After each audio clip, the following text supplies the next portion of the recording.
ये महादेव का नाम है विश्वनाथ। पहले बहुत बार कहा और बार बार मैं कहता रहूंगा, भगवान महादेव को विश्वनाथ कह सकते आप। भगवान को कितना सामर्थ्यवान हो, लेकिन विश्वनाथ तो भगवान शिव हैं। ब्रह्मा जी ने सारी सृष्टि की रचना की, लेकिन ब्रह्मा जी को आप विश्वनाथ नहीं कह सकते। भगवान विष्णु का पूरा साम्राज्य है, विष्णु पूरे विश्व का भरण पोषण करते विशंबर हैं, तो अभी भगवान विष्णु को आप विश्वनाथ नहीं कह सकते। लेकिन शंकर जी शमशान में रहने वाला देव, शंकर जी कैलाश पहाड़ में रहने वाला देव, उसको विश्वनाथ कहा गया है। और कोई भी संप्रदाय के देव है उसको विश्वनाथ के नाम से कभी संबोधित नहीं कर सकते। विश्वनाथ शब्द आपके कान में पड़ा और आपका ध्यान शिव जी की तरफ ही खींचेगा, क्योंकि कोई कोई नाम ऐसे होते हैं शिव जी को ही लागू होते हैं, और कोई देवी देवताओं के इस नाम से आप पुकार नहीं सकते। विश्वपति, विश्व सर्जक, विश्व पोषक, विश्व प्रारंभक, विश्व मध्यक, विश्व अंतक, ये भगवान शिव हैं। और मैं एक बार नहीं निरंतर बोलता रहूंगा, पूरे विश्व का रचयिता भगवान शिव है और कोई रचयिता नहीं है। कोई भले अपनी बड़ाई के लिए कहेगा मेरे भगवान ने जगत की रचना की है। जिस भगवान का जन्म होता है जगत के रचयिता नहीं होते।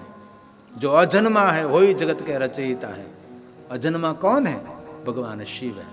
भगवान शिव कौन है? जगत का पिता है। भगवान शिव कौन है? ये जगत के रचयिता है। इसलिए कोई भी अपने भगवान के बारे में ऐसा कभी नहीं बोलना चाहिए। उसको भी दुख लगता होगा कि मैंने जगत का सर्जन नहीं किया और वो मेरे पर डाल रहे कि आपने भगवान जगत का सर्जन शिव ने किया है। शिव सर्जक है, वो विश्वनाथ है, विश्व के पोषक, विश्व का प्रारंभ भी वहां से हुआ है, वो विश्व का अंत भी शिव जी से हुआ होगा। अनंत है, अंत रहित है। भगवान शिव सब कुछ दुनिया में है। इसलिए बहुत सारे लोग को हम सुनते हैं तो अपने भक्तों को गलत मार्गदर्शन करके कहते हैं हमारे भगवान ने जगत को सर्जन किया, यही भगवान सब कुछ करते हैं, उनके सिवा और कुछ जगत में है ही नहीं। ऐसी बात, गलत बात कभी करनी नहीं चाहिए।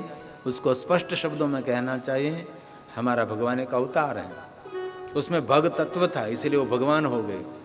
इसमें इतने इतने सद्गुण थे इसलिए वो भगवान हुए।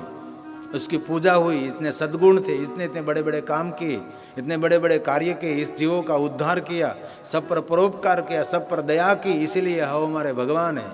लेकिन जगत रचयिता भगवान शिव है। इस बात को कभी भूलना नहीं चाहिए। आप गलत टोपी क्यों सबको पहना रहे हैं? ये बात आपके लिए तो योग्य नहीं है, लेकिन भगवान को भी बुरा लगता होगा कि मेरे पर क्यों डाल रहे हैं। मैं जगत का रचयिता नहीं हूं, मैं तो जन्म लेने वाला हूं। मैं तो एक भग तत्व को मैंने प्रकट किया और मैं भगवान बन गया। तो भगवान शिव सब कुछ है।